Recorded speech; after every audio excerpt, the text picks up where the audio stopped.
Welcome back to How to Craft Fair. This is episode 35 in the Craft Fair booth review series where I take a look at a real craft fair booth submitted by a channel member, and I'll point out things that the vendor is doing well and should continue to do, and then also identify some areas where there's room for improvement. During the review, keep your craft fair booth in mind so that you can apply these tips in order to take your booth to the next level. Let's go ahead and get started. Okay, and so for today's episode, we're going to be taking a look at Kay's booth, and Kay's business name is Retired Squirreling, and the booth is pretty much going to consist of interchangeable jewelry and other wide varieties of jewelry. Okay, so predominantly jewelry, maybe a couple of different things here and there, but mostly jewelry. And Kay's based out of Georgia. All right, so hitting the southeast again. But without further ado, let's go ahead and jump in. All right, and so as you can see here, we've got an outdoor 10x10 booth. It has the canopy, and pretty much everybody at this show appears to have a canopy, so that's at least nice and uniform.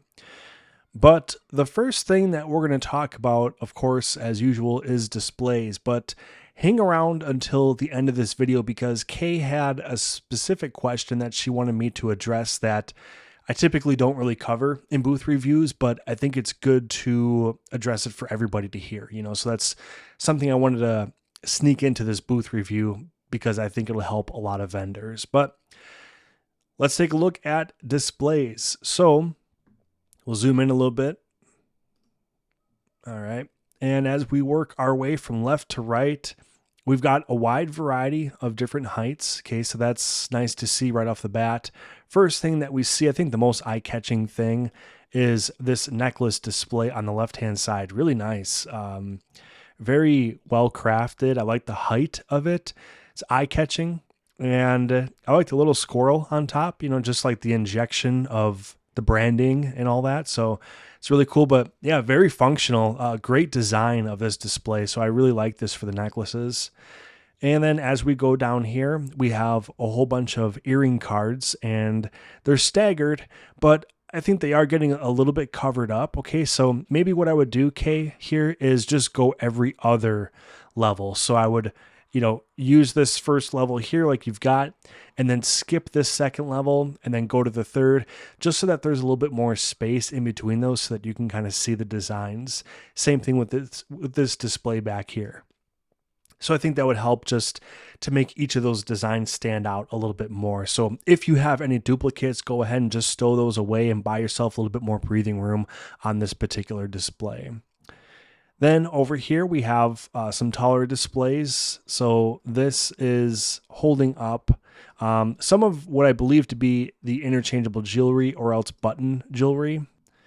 And then as we work our way towards the back, we've got the second of these necklace towers. So we'll just kind of call them that for now. But in total, we have, I believe, 4 of these. Yeah, so there's 2 more over here. And again, really nice. I really like these a lot. So nice job with those. On this table here, we're not going to get that great of a look at this table in particular. So we'll kind of just do our best. All right. But yeah, we have good height here, good use of all the space. So that the table is pretty much fully occupied, so that's really good. And then as we shift our focus here to this back table, this centerpiece is really eye-catching. I like this centerpiece a lot. First of all, I think it swivels, so you've got things on all sides, and then on the top of it is a mirror, and the mirror is set at a really nice height because you're pretty much looking straight onto it, so that's a good height. But otherwise, yeah, this is multifunctional. There's a lot of different items being displayed off of this one object, so very nicely done here. And I kind of like the staggering of the heights that you've done on this back table. I think this back table looks really good. So nice job over here. The other displays serving a great purpose. The items, you can clearly see the different designs that they have. So that looks really good. And then finally, this table on the right-hand side, again, a lot of different purposes and uses. going on. But the one thing I want to point out here is the angle that you've set this display on. I really like this angle where it's kind of just diagonal and pointing upwards towards where somebody would be standing in front of this table. Okay, so somebody would be standing right in front of this table right here, and they'd be looking down. And I really like the angle of this, how you've done this. So kudos to you there. Very well thought out. Another thing I'd like to point out too is with this display here, you've got it angled outwards so that you can catch the eye of people walking by. Same thing with this one here. So really everything that's on the corner of this table, you've done a nice job with positioning your displays so that it's kind of facing multiple points of view. So if customers are approaching the canopy from straight on, they can see it.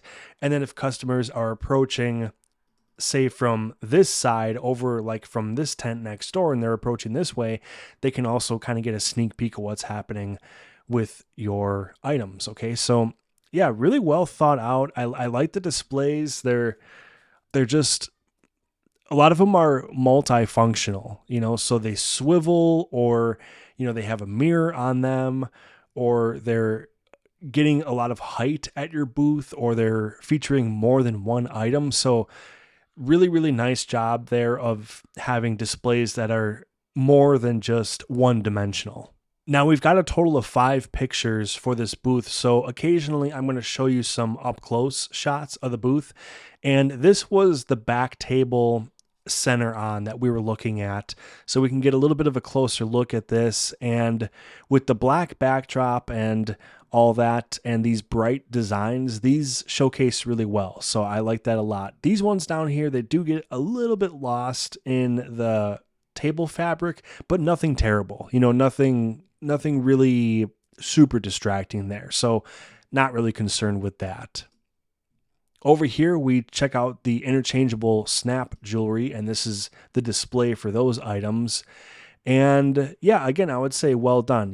Things are kind of just, they're together so that you can understand that this is all interchangeable snap jewelry, but at the same time, the things are divided apart. Okay, so you have kind of like an area for the rings, the necklaces, and then the bracelets. Okay, so it's a little bit subdivided, but it's grouped together. So I like that. And then here's a little bit of a closer look at that back table. So yeah, as we can see, the height variations are really nice. And again, this centerpiece is phenomenal. This is a tremendous display. Maybe one of the best that we've seen in the booth review series, to be honest, because again, it's just serving so many different purposes. It's not distracting. The wood grain, it looks nice against the black. It looks sturdy. So it doesn't look like it's going to like topple over or anything like that. It looks like it's pretty beefy and sturdy. So yeah, a lot to like about this particular display. Big fan of it. So again, one more thing just to touch on with this mirror, it should basically always either be eye level or even a little bit above eye level and angled slightly downwards, so that when people look at the mirror, when they're, holding an item against themselves, or maybe they're wearing like a necklace or something like that, they're kind of like looking up into it. And our faces always appear, frankly, slimmer and generally show better when we're looking outward or upward rather than looking downwards with our chins tucked in. Okay, so that's something to kind of take note, vendors, is if you have a mirror, this is a great placement and a good job of displaying the mirror so that people can look straight into it.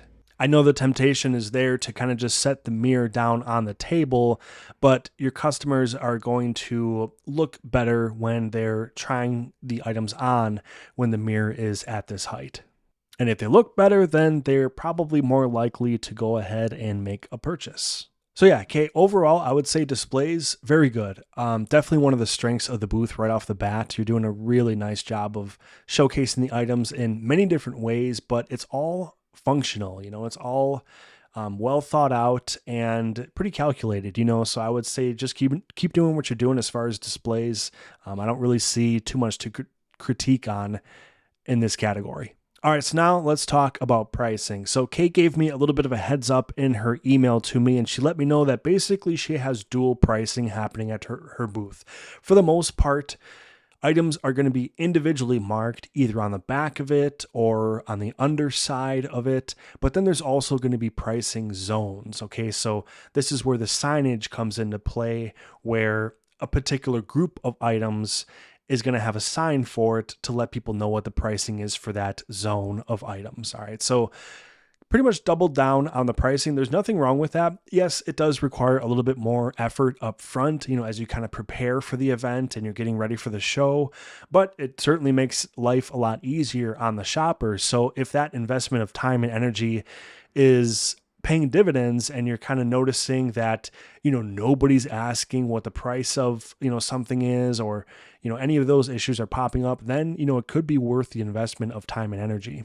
A lot of times, honestly, all it takes is something as simple as people being unsure of what something costs in order for them to, lose interest or move on to the next booth. Okay. Because some people just won't ask or, feel that they shouldn't have to ask what something costs at a craft fair. Okay. So really nothing wrong with doubling down on the pricing at the booth. But because of that, I'm not really going to comment on the pricing too much, just because it's pretty much uniform across the entire booth and you've gone with the double down method. So really just, as long as that's working for you and that investment of time and energy is worth it and you feel like it is worth it, just, keep doing it, because that's really the most secure method that you can go with. All right, so now we're going to move on to signage. So we'll kind of just take a little bit of a tour around the booth again and look at the various signage that we see. So in multiple locations, I'll point it out right here. On the left side, you can see right here, there's a sign. Over here, we see the same sign propped up. And finally, over here, kind of in her checkout area, there's a third sign showing people what the accepted payment methods are. So bonus points, first of all, for including QR codes.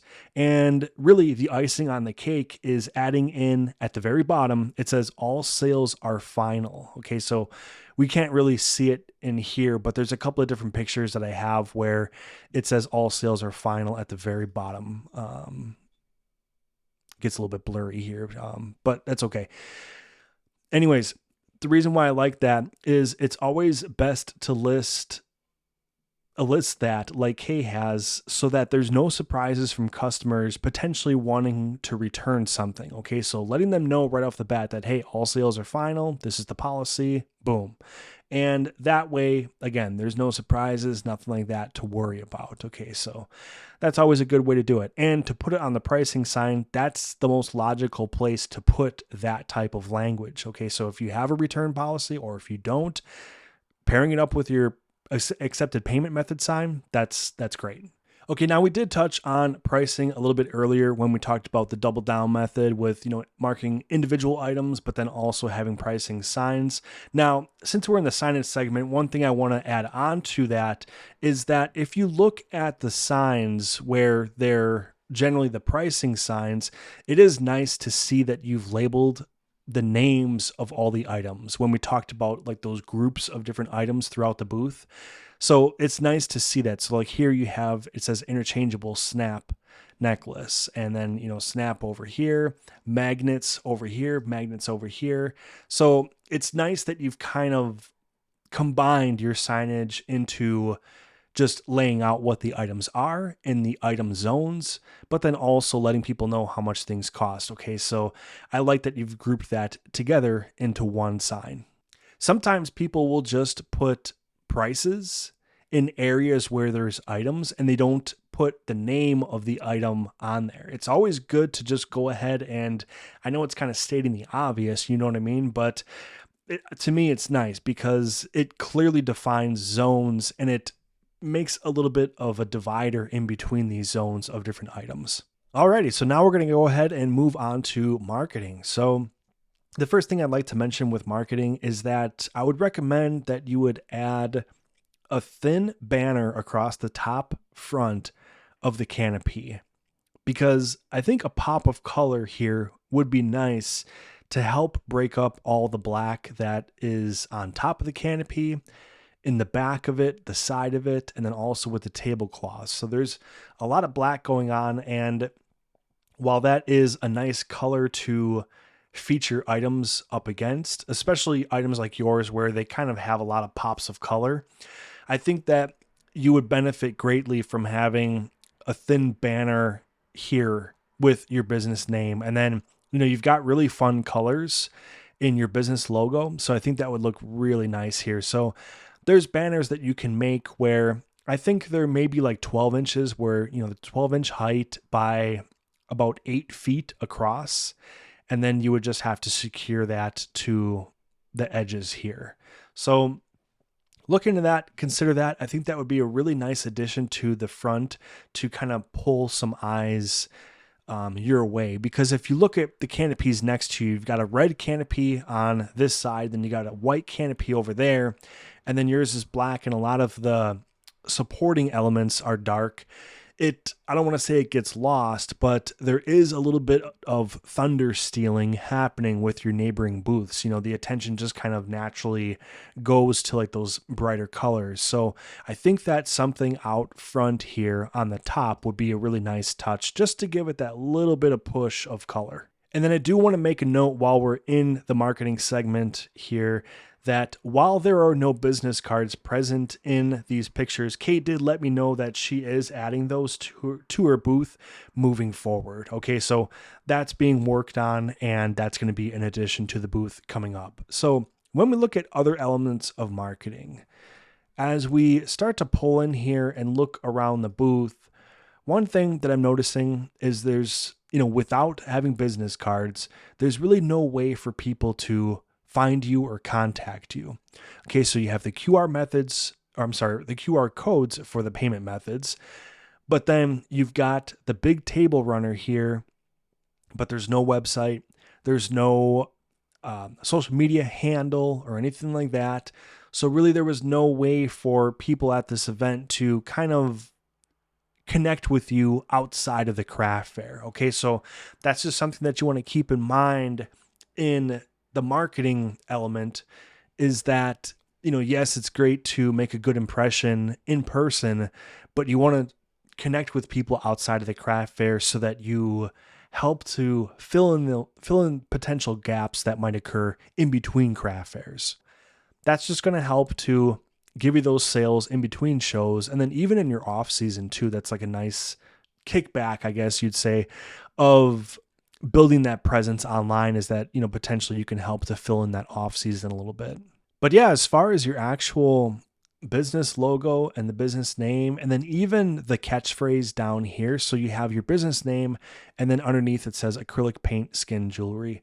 I like that you've got that little phrase underneath it to sort of paint a picture of what's happening at the booth. Reinforce what's happening and what's being sold at the booth. It's always a good thing to have on a banner or a table runner. So that's a nice design there. I really do like this table runner quite a bit. It's got fun colors.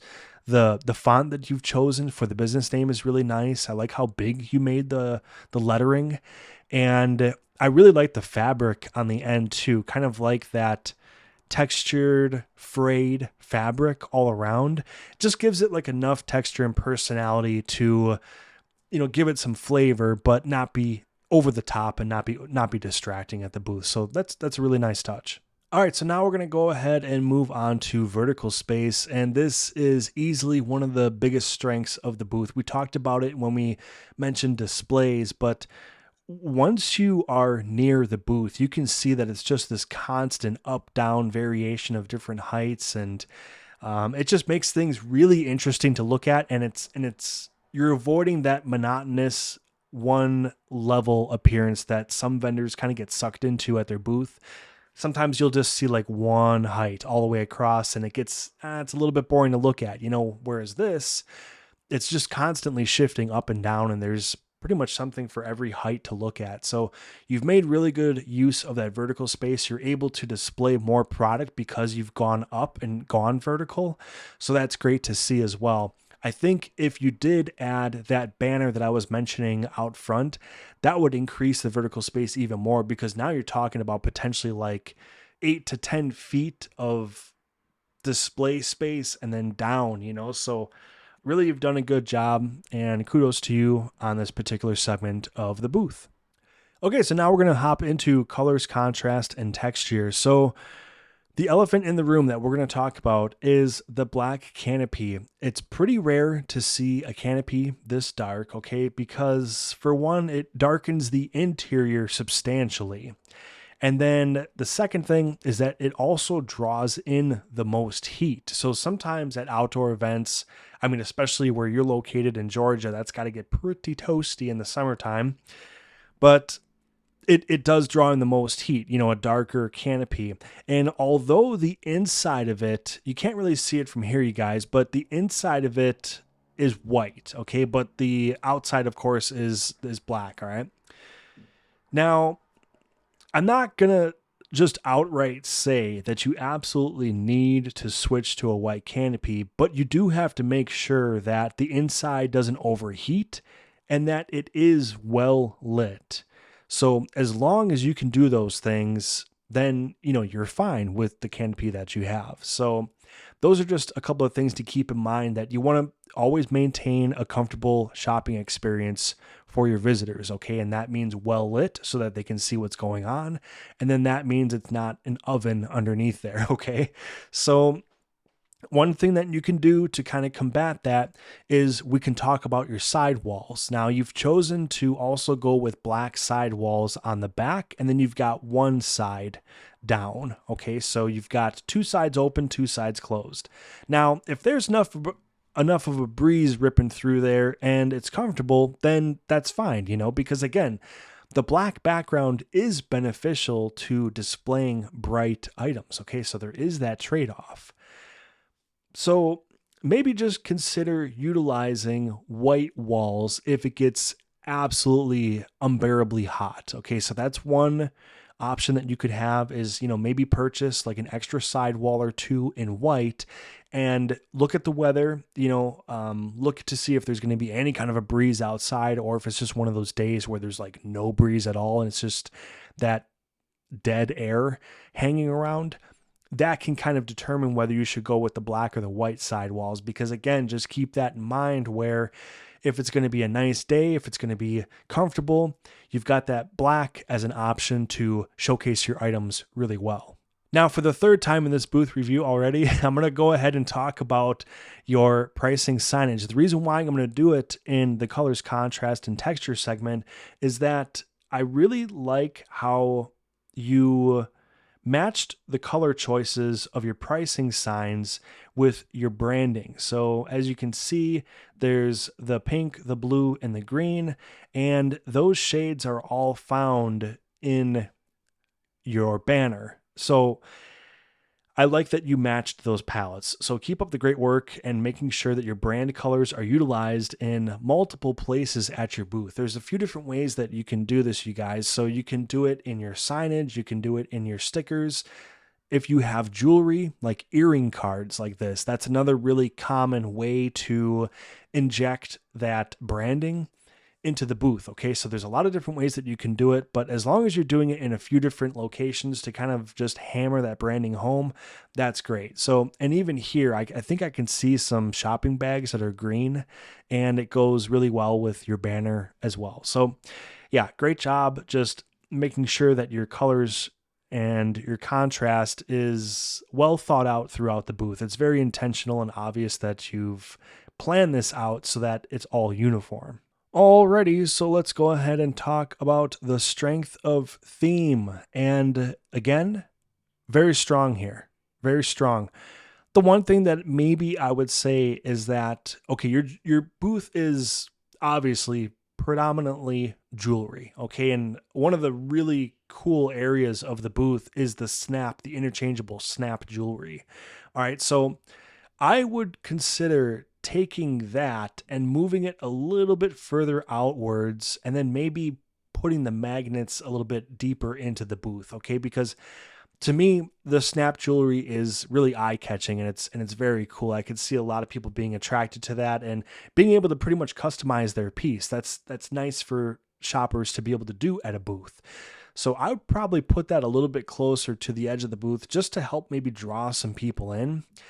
And these items here, like the vases and other items on this rack right here, Again, I might push that a little bit further back just because this is a very, very minor aspect of your overall presentation at your booth. Okay. So to me, if I saw this, if I was approaching your booth from the right side, like next to this Toys for Tots booth, and I saw these items, I might just start to think that maybe your booth is all about, glass work and vases, maybe even like pottery, something like that. So you might get attracted to this, but then all of a sudden you see that the entire rest of the booth is about, kind of something else. You know what I mean? So just something to consider with the placement of this particular item. Okay. So that's something to think about. But as far as your strength of theme, I think that's very well hammered home. A lot of different types of jewelry that can be interchangeable, jewelry that can be, pretty much customized for the customers. And then you have pieces that are, locked in and, they're just single designs. So I think that you've got a lot of really nice variety of pieces. And I've also noticed too that there's a lot of different price points. Okay, so that's something really important that we haven't really touched on in the review yet, is that just looking at the signage as we went and looked through the booth at the different pricing levels, you're hitting a lot of different price points. Okay, so that's very appealing for pretty much casting a wide net and not excluding any potential shoppers based on budget. For example, we can see here that there's $10 pieces, $8 to $10 pieces, and $5 pieces. Over here, we have $5 pieces, and then there are snaps available for $3. Okay, so far the range is $3 to $10. And that right off the bat gives people a lot of different options. So yeah, kudos to you. I like the different price points showcased at the booth. So now we're going to talk about accessibility, and we're going to approach this from a few different angles. Sometimes with accessibility, what I'm referring to is literally just physically, are you able to get into the booth, check out the items? Then there's kind of like that magnet portion of accessibility where it's how close do people have to be to the booth to understand what's going on? Do they have to literally be inside of it to know what's happening? Or can they kind of see as they approach from a little bit of a distance, something that might draw them in? And then finally, with accessibility, one thing that we're going to touch on is the tidiness and general upkeep of the booth. Okay, so accessibility, I would say generally a strong element of your booth, especially when it comes to a safety standpoint. You can see this very large entrance and opening where there can be plenty of customers in here. I would say seriously, probably 6, 7, maybe even 8 customers deep into this booth. Okay, so the layout works really well, especially with how much inventory you're showcasing. However, the only thing that I could potentially circle back to is how close do visitors need to be to your booth to know what's being presented. So we talked about those items on the right where maybe it's a little bit deceiving what the rest of the booth might all entail.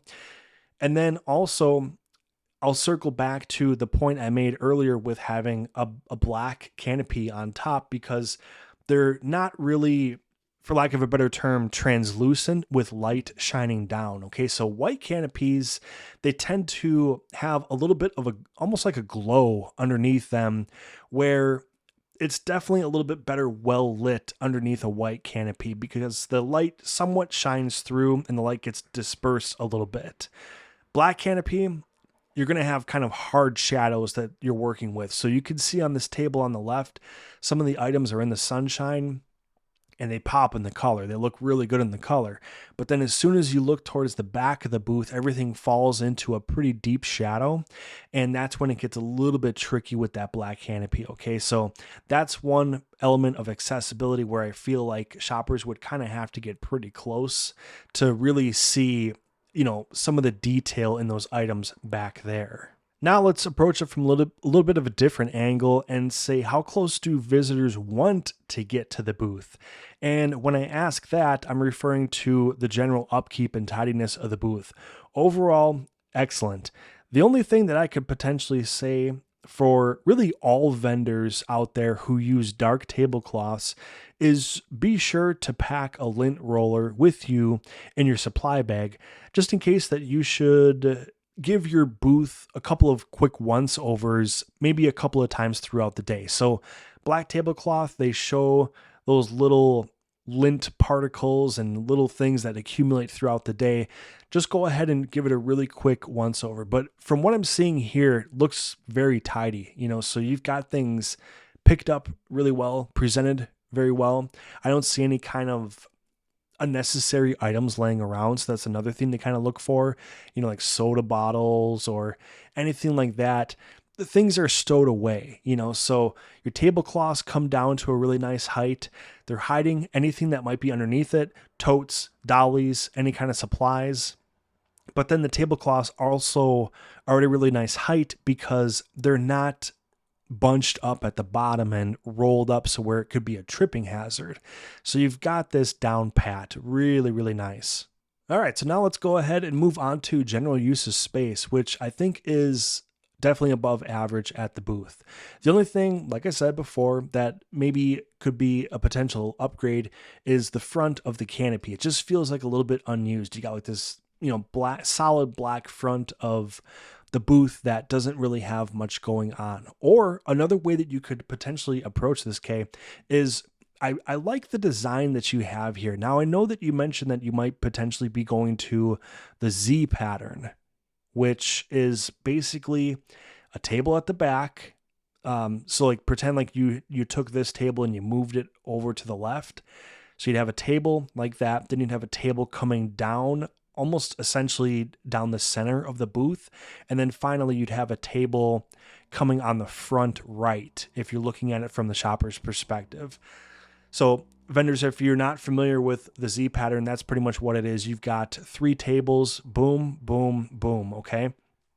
I think Kay is either she has or she's thinking about shifting to that. Honestly, I really like this layout, so if you dig this, don't feel like you gotta, uproot everything in order to get yourself to that Z pattern. But, if you want to do it, more power to you, that's fine too. But all I'm saying is that this is very nicely done. So just something to consider with general use of space. You are able to present a whole lot of product with the way that you have it laid out now. And with the Z pattern, generally you buy a little bit more real estate for shoppers to come into the booth and check things out. So, is there going to be a sacrifice there as far as how much you're able to display with a Z pattern as opposed to kind of like this horseshoe shape, inverted U, whatever you want to call it? But I mean, obviously you're featuring a whole bunch of different items, a wide variety, but predominantly staying within that jewelry niche. Okay. So that's pretty important too. And overall, again, just very good job. Just a little extra side note on general use of space. One thing with this layout, the way that you have it right now, is you have 2 tables facing outward. Okay, so you've got the end of this table and the end of this table. An option that could be there for you is to do a table runner the long ways. So it's pretty common to see table runners down, hanging down from the center of it as like a center strip. But you can also find a table runner that's thin and runs the long way, and then that would give you an opportunity to have something hanging down here, which could potentially be a splash of color, or you can even incorporate something with your branding, or maybe the table runner comes down and it has like the little squirrel logo on it that you have up here. So it could be something as simple as that, where it's just hanging down and it's got the squirrel on it. That could be really cool, so there is like potential to do a little bit more with general use of space, but honestly, I think you're doing pretty solid. Okay, finally, let's talk about the eye test, and that's the 1 or 2 seconds that a shopper is walking by, and what are you doing as a vendor to get them to stop and check out your booth. So overall, I would say the eye test is above average. This one spot does concern me, where it's almost kind of like you're expecting one thing and then you come into something else, so I would just relocate these items and then have more of the jewelry on the outside. Okay, so that's just one thing that I would say, but it is very appealing. These displays right here, if you do end up moving the vases, okay, and this display, I would highly consider getting another one of these displays out here, because these show so well. And it would be nice to have one just kind of posted, boom, right on each corner facing outwards. And then you're pretty much catching everybody from all angles, so that's just something I would say for the eye test. But other than that, I really like the booth. It's got very high quality items. You're displaying things again in a really nice way where your setup is diagonal outward.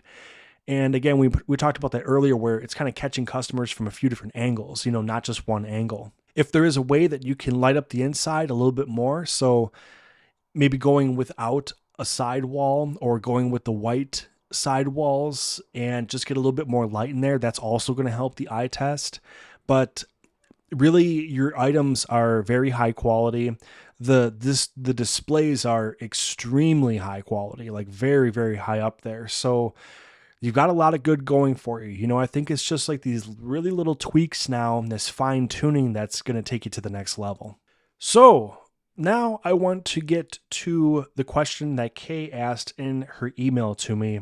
And she was talking about attendance figures. All right. So this is always a good practice for vendors to do is when they're heading into an event, especially an event that you've never done before. Okay, so first time you're participating in a show and you're a little bit unfamiliar with it. One thing that you want to do is get some sort of a rough attendance estimate because you need to know how much inventory you should be bringing to this event. So the way that she phrased it to me is, she said, my one question is how to judge actual foot traffic when the organizer says 4,000 to 6,000 attendees. She said, my first show, I had about 3,000. And some vendors said that they were very disappointed, and a couple said that they did all right. Okay, now, when talking to other vendors, it's very situational with how people are going to do based on attendance figures. So try not to put too much weight into how you think you might do based on the way other people say they are doing with the attendance. Okay. So you got to basically start to get a track record for your own numbers. Okay. Because it's your setup, it's your products. You can't really base how you're going to do based on other people's setups, other people's products, other people's demeanor, communication, techniques with their shoppers. There's so many other variables when it comes to other vendors. Okay. So unfortunately, you have to just start to kind of keep your own track record. And I would highly recommend that you do this from show to show. For each show that you do, find out what the attendance was and pair that up with how many items you sold, what was the profit, what did you spend on your booth, and basically start to log that for you and your situation. Okay, that's really the only surefire way to start to kind of see like a pattern and get some kind of predictability out of it. I'm going to be honest with you. I was an event organizer for close to 10 years. And even if we had a day where we absolutely crushed it and there was a ton of people coming through the door, there were still people who complained. Okay, there's always going to be vendors who complain and it's never enough. And you could have a metropolis of people come through the door and it's still not good enough. You know what I mean?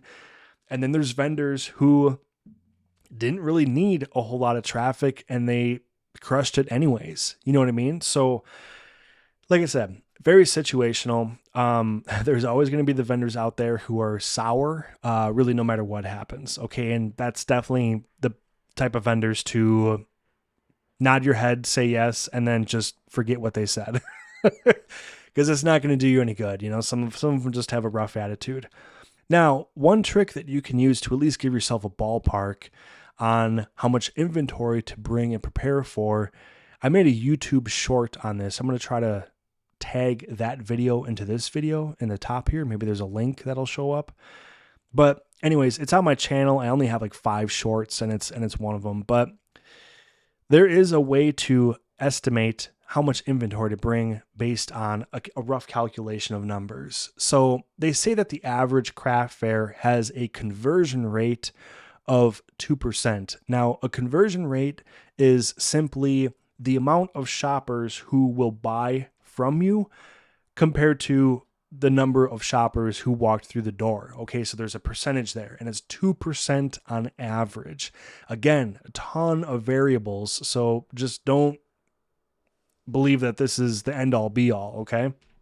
Now, if there's 1,000 attendees at a show, 2% of that is 20. So that means that for every 1,000 attendees, you can potentially have 20 sales. Okay, so now that number might be a little bit higher if your presentation, your prices, your products, your demeanor, everything is absolutely amazing, or it can be lower if you aren't so great with those types of things. Okay, so that again is just a really rough ballpark estimate of how much stuff to bring. Now, another point that I want to make though is that if an organizer tells you, oh, there's going to be 6,000 people at this show, but they're not charging an admission fee and there's not ticket sales, how do they know that there's 6,000 people?